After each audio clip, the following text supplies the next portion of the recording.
Stop showing your receipt at the exit door. Seriously. Stop doing it.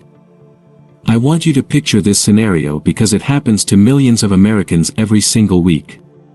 You have just spent an hour inside a massive store like Walmart, Target, or Home Depot. You are tired, your feet hurt, and you just spent $200 on groceries for your family. You paid at the register, and you have your receipt tightly in your hand. You are walking toward the exit, just wanting to get home. But then, a store employee in a yellow vest steps in front of you. They block your path and demand to see your receipt to verify your purchase. Your heart rate spikes a little bit, doesn't it? You feel like a criminal, even though you did nothing wrong. Most people just hand it over because they think they have to. They think it is the law. Well, I am here to tell you that in almost every case, you are being tricked. Welcome back to Legal Loophole US, where we expose the traps in the system. Today, we are breaking down the receipt check lie, and why showing that piece of paper might actually be a mistake, unless you are at one specific type of store. Let's start with the basics of property law, because this is something they do not teach you in school. When you are at a standard retailer that is open to the public, like a Walmart or a Best Buy, a very specific legal transaction happens at the cash register.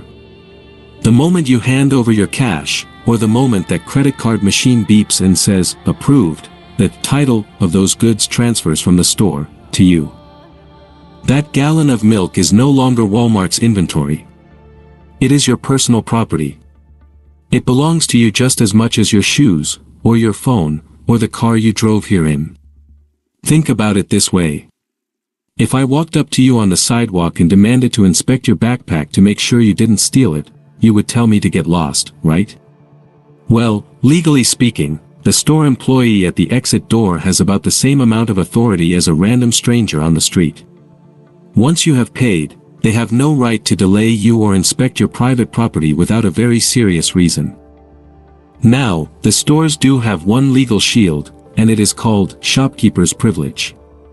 This is the law that lets them stop actual thieves. But here is the catch that they don't want you to know. To use this privilege, they generally need what is called probable cause. They can't just stop everyone randomly to check receipts. That is not probable cause. To stop you legally, they usually need to have seen you pick up an item, conceal it, and walk past the registers without paying. If an employee blocks your path or locks the doors just because you refuse to show a receipt, they could be committing a tort called false imprisonment. That is a civil offense. If they touch you or grab your cart, that could be considered battery. So, at a regular public store, if the greeter asks to see your receipt, you can legally and politely say, "No thank you," and keep walking. They cannot legally forcefully stop you unless they are 100% sure you are stealing. But wait. Before you go trying this everywhere, you need to know the massive exception. If you try this at Costco, Sam's Club, or BJ's Wholesale, you are going to lose. And here is why. Those stores are not public retailers. They are private membership clubs. Do you remember that long contract you signed when you got your membership card? The one nobody reads? Well, hidden in the fine print of that contract, is a clause where you explicitly agreed to a receipt check as a condition of entering and leaving the building. This is not a property law issue anymore.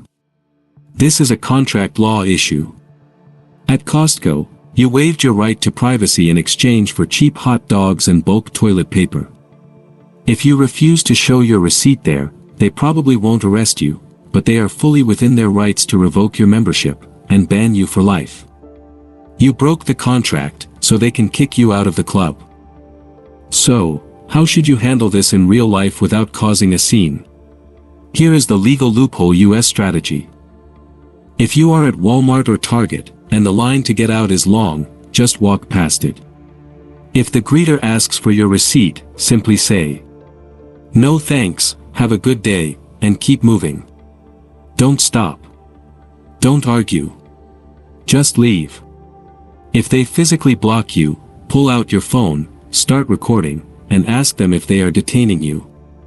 Usually, they will back down immediately because they know they are on thin ice. But if you are at Costco, just wait in line and show the receipt. It is not worth losing your membership over. Knowing the difference between public rights and private contracts is what keeps you ahead of the system. If you want to know more secrets that the legal system hides from you, make sure you hit that subscribe button. This is Legal Loophole US, helping you know your rights so you never get taken advantage of. See you in the next video.